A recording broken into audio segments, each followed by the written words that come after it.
के उत्तर होगा, प्रश्न संख्या आप दर्ज करेंगे और प्रश्न संख्या दर्ज करने के बाद जो भी उत्तर होगा, विकल्प जो भी होगा ABCD, उसको दर्ज करेंगे। ठीक है, चलिए फटाफट सेशन को कर लेते हैं प्रारंभ। और आज के सत्र का ये पहला सवाल आपके सम्मुख आता हुआ ये कह रहा है, नींबू के रस में मौजूद डैश इलेक्ट्रोलाइट्स के रूप में कार्य करता है।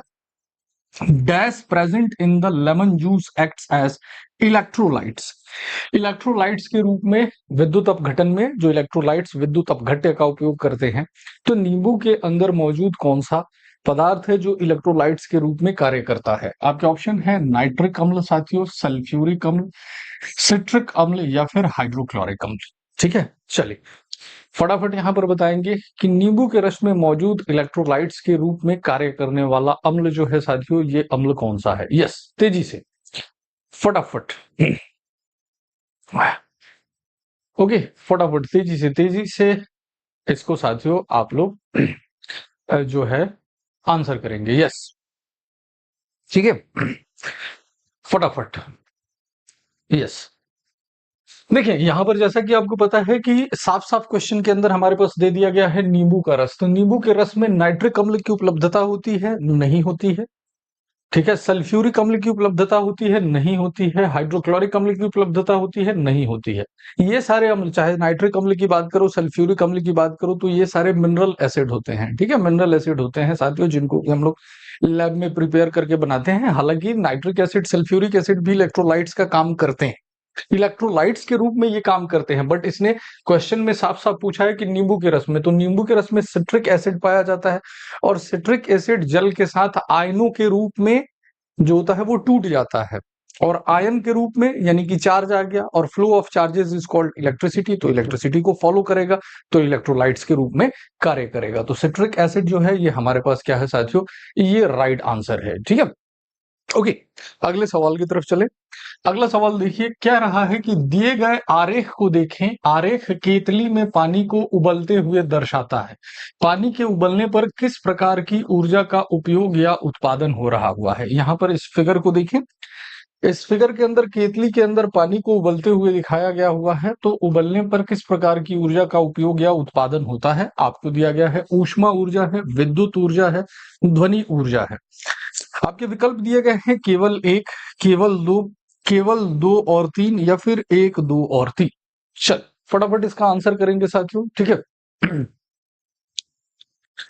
चलिए तेजी से बताएंगे साथियों, तेजी से आप लोग बताएंगे साथियों कि ये जो आरेख में दिया गया हुआ है, इस केतली में जल जो हो रहा है, उबल रहा हुआ है, तो इसमें से कौन कौन सी ऊर्जा का उपयोग या उत्पादन हो रहा हुआ है? फटाफट आंसर पे पहुंचेंगे। ठीक है, हाँ ये सीटेट की क्लास है मित्र, ये सीटेट की क्लास है। प्रश्न का स्वरूप देख के ही आपको पता चल जाएगा कि इस तरह के प्रश्न जो होते हैं ये बेसिकली सीटेट के अंतर्गत बनाए जाते हैं। ठीक है, चलिए ओके।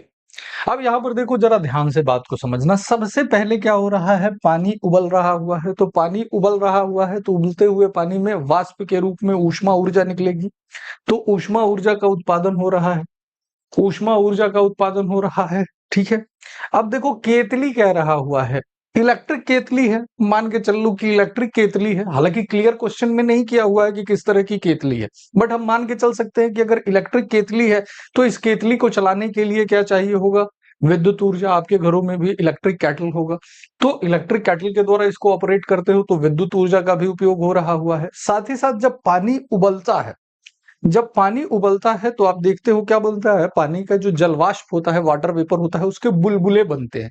तो बुलबुले जब बनते हैं पानी के अंदर, तो उबलते हुए पानी में बुलबुलों की बुदबुदाहट से क्या होती है, ध्वनि ऊर्जा उत्पन्न होती है। ध्वनि ऊर्जा भी तो उत्पन्न होती है, तो ध्वनि ऊर्जा भी उत्पन्न हो रही हुई है। यानी कि पूछा है किस ऊर्जा का उपयोग या उत्पादन हो रहा है, तो हमें तीनों मिल रहा है। ऊष्मा ऊर्जा भी मिल रहा है, विद्युत ऊर्जा भी मिल रहा हुआ है, और ध्वनि ऊर्जा भी मिल रहा हुआ है। तो डी विकल्प के साथ हम लोग जाएंगे।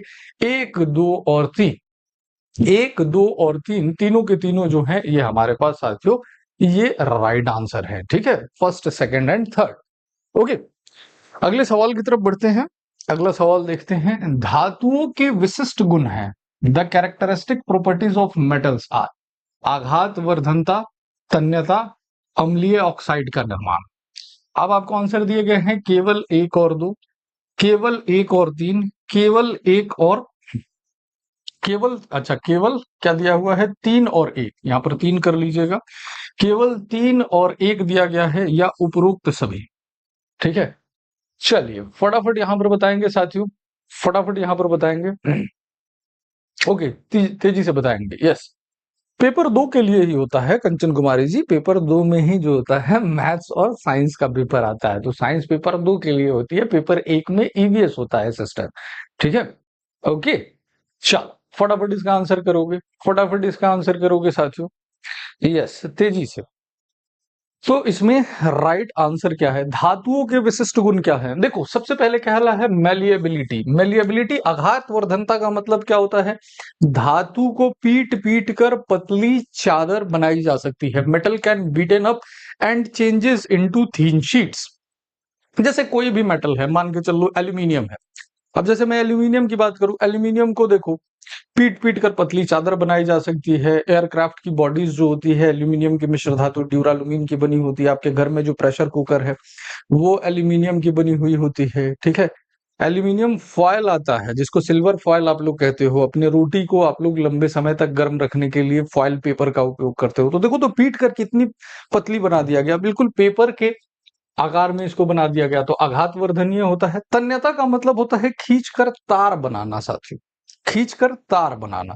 तो धातुओं की ये विशेषता होती है कि धातुओं को खींचकर लंबी तार बनाई जा सकती है साथियों। सबसे अधिक आघात वर्धनीय या तन्य धातु सोना होती है। स्टडी कहती है कि 1 ग्राम गोल्ड से लगभग 1 ग्राम गोल्ड, समझ रहे हो, तुम्हारे नाखून में आ जाएगा, इससे लगभग 2 किलोमीटर लंबी तार बनाई जा सकती है। तो तन्य भी होता है, तन्यता भी होता है। अम्लीय ऑक्साइड का निर्माण नहीं, ये फंसा दिया। धातु के जो ऑक्साइड होते हैं उनका नेचर कैसा होता है? क्षारीय होता है। धातु के ऑक्साइड कैसे होते हैं? बेसिक होते हैं। और अधातु के ऑक्साइड कैसे होते हैं? अम्लीय होते हैं। तो ये जो है ये गड़बड़ दिया हुआ है, तो पहला और दूसरा जो है ये सही है, तो ए ऑप्शन के साथ चले जाइए। पहला और दूसरा जो है इसमें राइट आंसर है। तो ए ऑप्शन जो है साथियों इसमें राइट आंसर है, क्योंकि धातु के ऑक्साइड जो होते हैं उनकी प्रकृति कैसी होती है? क्षारीय प्रकृति होती है। और अधातु ऑक्साइड की प्रकृति कैसी होती है? अम्लीय होती है। ठीक है, ओके, आगे चलिए। अगला सवाल देखिए, ये कह रहा है दिए गए कथनों का अध्ययन कीजिए। कागज बनाने के लिए लकड़ी प्राप्त करना, खरपतवार नाशकों द्वारा मिट्टी को विषाक्त करना, फसल उगाने के लिए भूमि उपलब्ध कराना, जमीन से ईंधन और खनिज निकालना। उपरोक्त में से कौन सी गतिविधियां वनों की कटाई का कारण है? इनमें से कौन सी गतिविधियां जो है ये वनों की कटाई का कारण है? आपके विकल्प दिए गए हैं। केवल जो दिया गया हुआ है, क्या दिया हुआ है? First and second only. ठीक है, यहाँ पर क्या है? First and second only. देखिए यहाँ पर मिस्टेक हुआ है हिंदी वाले में, first and second only. B दिया गया हुआ है आपके पास second, third and fourth only. C आपके पास दिया गया है फर्स्ट, सेकंड और थर्ड। और डी आपके पास दिया गया हुआ है केवल फर्स्ट, थर्ड और फोर्थ। ठीक है, यहां से आप लोग विकल्प को देख लीजिएगा। पहला विकल्प जो है फर्स्ट एंड सेकंड है। ओके, अब इसमें से पूछा गया हुआ है कि किनके दरमियान जो हो जाता है साथियों वनों की कटाई का कारण है। वनों की कटाई जो है, इन वनों की कटाई के कारण जो होता है, इनमें से कौन कौन से विकल्प हैं जिनके कारण वनों की कटाई करने की आवश्यकता होती है? चलिए फटाफट इसका आंसर करेंगे साथियों। यस, अब आइए बात करते हैं। सबसे पहले कागज बनाने के लिए लकड़ी प्राप्त करना। यस साथियों, कागज जो होता है ये वुड पल्प से बनाया जाता है। वुड पल्प और वुड को प्राप्त करने के लिए आपको क्या करना पड़ेगा? वनों की कटाई करनी पड़ेगी। तो कागज बनाने के लिए लकड़ी प्राप्त करना, जी हाँ साथियों, वनों की कटाई का कारण बनेगा। खरपतवार नाशकों द्वारा मिट्टी को विषाक्त करना। देखो सेकंड ऑप्शन क्या कर रहा है? Poisoning of the soil by weed killer. ये सॉइल पॉल्यूशन से रिलेटेड है, वनों की कटाई से रिलेटेड नहीं है। यहां पर अगर मिट्टी को विषाक्त कर रहे हुए हैं तो मिट्टी अनफर्टाइल होगी। वनों की कटाई से रिलेटेड तो ये डायरेक्टली नहीं है, तो इसको हटा देंगे। फसल उगाने के लिए भूमि उपलब्ध करना, जी हाँ साथियों, अगर मान के चल लीजिए एग्रीकल्चर लैंड कम हो रही हुई है और आप वनों से निकाल रहे हुए हैं लैंड को, तो वनों को कटाई करनी पड़ेगी। वनों का सफाया करके आप एक्स्ट्रा भूमि को निकालेंगे जो एग्रीकल्चर लैंड के रूप में या एग्रीकल्चर पर्पस के लिए यूज करेंगे, तो ये तो सही है।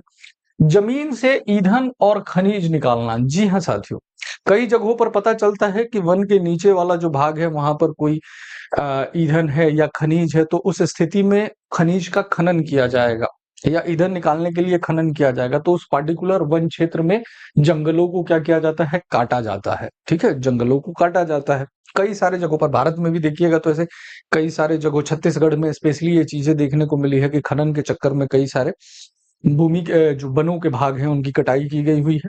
तो ये भी हमारे पास सही हो रहा है। तो केवल सेकंड को हटा दो, बाकी सबको ले सकते हो। तो 1, 3 और 4 जो है आपके पास राइट आ रहा है। डी विकल्प के साथ चले जाइए, 1, 3 और 4 जो है आपके पास सही आ रहा हुआ है, आपके पास राइट आ रहा है। डी विकल्प के साथ चले जाइए, 1, 3 और 4 जो है आपके पास सही आ रहा हुआ है। आगे चलिए, अगला है, इनमें से कौन सी धातु पीतल और कांसे की मिश्र धातुओं में पाई जाती है? ठीक है, which of these metal is found in the alloy of brass and bronze? तांबा पाई जाती है, जस्ता पाई जाती है, लोहा पाई जाती है, टीन पाई जाती है। ठीक है, इनमें से कौन सी धातु पीतल और कांसे की मिश्र धातुओं में पाई जाती है? ठीक है, पीतल और कांसे की मिश्र धातुओं में कौन सी पाई जाती है? कॉपर पाया जाता है साथियों, जिंक पाया जाता है, आयरन पाया जाता है या फिर टीन पाया जाता है? यस, तेजी से सेशन जो है, ये सेशन को जरूर शेयर कर देंगे बालक। यस, फटाफट बताएं। डीएलएड वाले पेपर 2 दे सकते हैं? नहीं दे सकते हैं मेरे भैया, नहीं दे सकते हैं। उसके लिए ग्रेजुएशन चाहिए होता है प्लस बीएड चाहिए होता है। डीएलएड है, 12th है, तो फिर पेपर फर्स्ट, पेपर सेकंड नहीं दे सकते हैं मित्र। चलिए फटाफट, यस, तेजी से बताएंगे। हाँ, बहुत बढ़िया, बहुत बढ़िया। तो अगर हम लोग सबसे पहले मान के चल लूं, मैं आप लोगों से ब्रास की बात करूं, तो ब्रास जो होता है साथियों, ये ब्रास किसकी मिश्र धातु होती है? अगर मैं ब्रास के बारे में आपको बात करूं तो आप कहते हो कि सर ब्रास जो होता है ये कॉपर और जिंक की मिश्र धातु होती है। कॉपर और जिंक की मिश्र धातु होती है। अगर मैं ब्रोंज की बात करूं आप लोगों से, किसकी बात करूं साथियों? ब्रोंज की बात करूं, ठीक है, कांसे के बारे में बात करूं, तो कांसा जो होता है ये किसकी मिश्र धातु होती है? तो आप कहोगे कि सर कॉपर प्लस टीन की होती है, कॉपर प्लस टीन की होती है। ठीक है, तो कॉमन क्या है? कॉपर की ये मिश्र धातुएं हैं। कॉमन क्या है इसमें? कॉपर की ये मिश्र धातुएं हैं, तांबे की मिश्र धातुएं हैं। तो तांबा जो हुआ, कॉपर जो हुआ, ये हमारे पास क्या हुआ साथियों? राइट आंसर हो गया। कॉपर जो हो गया इसमें राइट आंसर हो गया। ए जो है ये राइट आंसर है। आगे चलो, अगला सवाल आप लोगों से पूछा जा रहा है कि विद्युत का सबसे अच्छा सुचालक कौन सा होता है? Which one is the best conductor of electricity? Nickel है, सिल्वर है, गोल्ड है या फिर नाइट्रोजन है? ठीक है, NiAgAu और N। विद्युत का सबसे अच्छा सुचालक साथियों कौन सा है? Best conductor of electricity. ठीक है, चलिए फटाफट बताइए, बेस्ट कंडक्टर ऑफ इलेक्ट्रिसिटी जो हो जाता है साथियों, ये कौन सा हो जाता है? ठीक है, तो वैसे अगर हम लोग बात करते हैं, जब कंडक्टर के विषय में बात करते हैं, तो जितने भी मेटल होते हैं, जितने भी धातुएं होती है साथियों, ये धातुएं क्या हो जाती है? विद्युत की सुचालक होती है। लेकिन इसमें जब सर्वोत्तम सुचालकता की बात करते हैं तो नाम आता है किसका? चांदी का आता है। चांदी विद्युत की भी सर्वोत्तम सुचालक होती है, ऊष्मा की भी सर्वोत्तम सुचालक होती है, साथ ही साथ जो सिल्वर होती है ये बेस्ट रिफ्लेक्टर ऑफ लाइट भी होती है, प्रकाश की सर्वोत्तम परावर्तक भी होती है। फ्री इलेक्ट्रॉन्स इसमें होते हैं, तो आसानी से मूवमेंट हमें देखने को मिलता है। तो सिल्वर कहां पर है साथियों? एजी जो है हमारे पास बी ऑप्शन में है, बी ऑप्शन में है। तो सिल्वर जो है ये हमारे पास क्या हो जाती है? बेस्ट कंडक्टर हो जाती है साथियों। अगला सवाल देखिए, कह रहा है मिट्टी के तेल का उपयोग ईंधन के रूप में किया जाता है। किस में किया जाता है? घरों और उद्योगों में किया जाता है, भारी मोटर वाहनों में किया जाता है, चूल्हे, लैंप और जेट विमानों में किया जाता है और विद्युत जनरेटर में किया जाता है। ठीक है, मिट्टी के तेल का उपयोग ईंधन के रूप में किया जाता है। किसके अंतर्गत किया जाता है? Kerosene is used as a fuel. ठीक है, किसके अंतर्गत? ठीक है, in home and industry, for heavy motor vehicles, for stove lamps and jet aircraft, for electric generator. ठीक है, चलिए, क्वेश्चन नहीं दिख रहा है सर। अब एक बात बताओ, क्वेश्चन नहीं दिख रहा हुआ है तो दो बातें हो सकती है, या तो मेरी गलती हो सकती है या हो सकता है कि आप में कोई दिक्कत आ रही हुई हो। ठीक है, तो मेरी गलती होती तो फिर किसी भी स्टूडेंट को नजर नहीं आता। ठीक है मित्र, तो थोड़ा सा अपनी आंखों का ख्याल रखा करो। आई साइड वीक तो नहीं हो गया हुआ है? हैं? आई साइड तो वीक नहीं हो गया हुआ है? बताओ, भरी जवानी में आई साइड वीक हो जाएगा, कैसे काम चलेगा भाई? ठीक है, चलो। मिट्टी के तेल का उपयोग ईंधन के रूप में किया जाता है, किसके अंतर्गत किया जाता है? चलिए, अब यहां पर देखिए, कह रहा है घरों और उद्योगों में। देखो, उद्योगों में तो मुख्य रूप से अगर आप लोग देखोगे, डीजल वगैरह भारी उद्योगों में डीजल का उपयोग किया जाता है। ठीक है, घरों में भी धीरे धीरे मिट्टी के तेल का सफाया कर दिया गया है। प्रधानमंत्री उज्ज्वला योजना जब से आई, तो घर घर एलपीजी की सप्लाई करनी शुरू की गई, तो इसको हटा दो। भारी मोटर वाहनों में जो किया जाता है, यह किसका उपयोग किया जाता है? डीजल के अंदर किया जाता है। चूल्हे, लैंप और जेट विमानों में, जी हाँ साथियों, चूल्हे के अंदर कर लिया जाता है, लैंप के अंदर, जेट विमानों में भी किया जाता है। इसको जेट ईंधन के रूप में इसका उपयोग किया जाता है। ठीक है, विद्युत जनरेटर में डीजल का उपयोग किया जाता है। तो सी विकल्प जो है, ये सी विकल्प हमारे पास क्या है साथियों? ये राइट विकल्प है। सी विकल्प जो है ये हमारे पास क्या है? राइट विकल्प है। ठीक है सर, डीएलएड वाले पेपर एक का ही बैच ले सकते हैं? बैच तो आप कोई सा भी ले सकते हैं। पेपर पेपर फर्स्ट ही दे सकते हैं, बैच लेने में थोड़ी दिक्कत है। बैच तो आप केवीएस का ले लीजिए, बैच तो आप एलटी ग्रेड का ले लीजिए, बैच तो आप नेट जेआरएफ का ले लीजिए, जो बैच लेना है ले लीजिए। पैसे आपके हैं, बैच आपका है। पेपर आप नहीं दे सकते हो, पेपर टू। ठीक है, ऐसे ऐसे सवाल पूछते हो, ऐसे रोचक रोचक सवाल पूछते हो। ठीक है, थोड़ा सा जिस पेपर की तैयारी कर रहे हो उसके बारे में थोड़ा खोजबीन कर लो ना। ठीक है, मैंने तो सुना था कि मोहब्बत में लोग पागल हो जाते हैं। पहली बार देख रहा हूं कि सीटेट की तैयारी में भी लोग पागल हो जाते हैं, है ना? अब तक तो मैंने देखा था कि तमाम जो शेरो शायरी करते हैं, जो कवि हैं, जो शायर हैं, वो कहते हैं कि मोहब्बत में इंसान पागल हो जाता है। अब मैं उन सभी लोगों का खंडन करूंगा। मैं उनको बताऊंगा कि नहीं भाई, विद्यार्थी सीटेट की तैयारी में पागल हो जाते हैं, जिनको समझ में ही नहीं आता है पेपर वन में कौन अप्लाई कर सकता है, पेपर टू में कौन अप्लाई कर सकता है। तो एक आज से नया हम लोग फॉर्मूला बनाएंगे कि पागल होना है तो मोहब्बत जरूरी नहीं है, सीटेट की तैयारी जरूरी है पागल होने के लिए। आगे चलते हैं। निम्नलिखित में से कौन सी गैस अम्लीय वर्षा का कारण बनती है? ठीक है, एसिडिक रेन जो होता है साथियों, ये एसिडिक रेन किसके द्वारा हो जाता है? ठीक है, ओके। अमोनिया के द्वारा साथियों, हाइड्रोजन, नाइट्रोजन के ऑक्साइड, सल्फर डाइऑक्साइड। तो कह रहा है केवल एक और दो हो गया साथियों, केवल एक और चार हो गया साथियों, केवल तीन और चार हो गया, या ये सभी हो गए। एसिड रेन जो होता है साथियों, ठीक है, एसिड रेन जो होता है साथियों, ये एसिड रेन के लिए रेस्पॉन्सिबल गैसेस या रेस्पॉन्सिबल कंपाउंड्स कौन से हैं? अमोनिया है, हाइड्रोजन है, नाइट्रोजन के ऑक्साइड है साथियों, सल्फर डाइऑक्साइड है। ठीक है, चलिए फटाफट इसका आंसर करेंगे। ठीक है, फटाफट इसका आंसर करेंगे, चलो तेजी से। यहां पर देखो, ammonia, ammonia directly acid rain के लिए रेस्पॉन्सिबल नहीं है साथियों। हाइड्रोजन, हाइड्रोजन भी नहीं है मित्रों। नाइट्रोजन के ऑक्साइड, यस, नाइट्रस ऑक्साइड हो जाता है एसिड रेन के अंदर, नाइट्रस ऑक्साइड हो जाएगा, चलिए नाइट्रोजन का ऑक्साइड बन जाएंगे। साथ ही साथ आप लोग देखिए, सल्फर डाइऑक्साइड, ये तो मेन है, SO2 तो मेन है एसिडिक रेन के लिए, एसिडिक रेन के लिए। तो क्या सही मिल रहा है? तीन और चार जो है ये सही मिल रहे हैं, तो सी विकल्प के साथ चले जाएंगे। सी विकल्प जो हो जाएगा, तीन और चार हमारे पास राइट हो गए। डी कौन कह रहा हुआ है? ये सभी हैं। बहुत मौज में हो गुरु। डी कैसे होगा? अमोनिया पड़े हुए हो क्या एसिड रेन के अंदर, और हाइड्रोजन पड़े हुए हो क्या एसिड रेन के अंदर? एसिड रेन क्या होता है, समझ में आता है आपके पास? अम्ल वर्षा, अभी देखिए, अम्ल वर्षा ही कारण बताई गई हुई है साथियों, किसके लिए? ये बहुत सारी चीजों को तबाह करती है, फसलों को तबाह करती है, इमारतों को तबाह करती है। अभी देखिए, आगरा शहर में स्थित जो है ताजमहल के काले पड़ने का, ताजमहल क्या कहा जाता है भाई? कि शाहजहां अपनी बेगम मुमताज महल के यादगार में ताजमहल बनवाए व्हाइट मार्बल का। ठीक है, अब जाकर देखिए कई सारे जगहों पर काला पड़ गया हुआ है। इसके पीछे का रीजन बताया जाता है एसिड रेन। एसिड रेन के पीछे कारण ये है कि जो आगरा शहर है उत्तर प्रदेश का, यहाँ पर चमड़ों का बहुत ज्यादा काम होता है।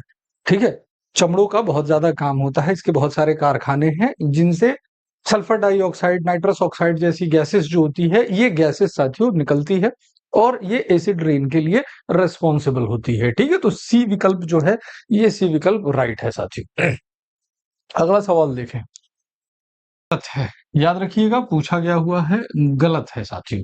ठीक है, यह पौधों की जड़ों को मिट्टी में स्वतंत्र रूप से और गहराई तक प्रवेश करने देता है। बी कह रहा है यह मिट्टी में मौजूद कीड़ों और सूक्ष्म जीवों की वृद्धि में मदद करता है। सी कह रहा है यह बीज के अंकुरन के लिए नमी प्रदान करता है। डी कह रहा है यह खेत में खड़े खरपतवारों को उखाड़कर दबा देता है। ठीक है, कह रहा है कौन सा कथन जो है मिट्टी की जुताई से, प्लॉइंग से इनकरेक्ट है। ठीक है, चलिए फटाफट बताइए कि इनकरेक्ट कौन सा है। ठीक है, फटाफट ये बताइए कि निम्नलिखित में से कौन सा कथन जुताई के लिए गलत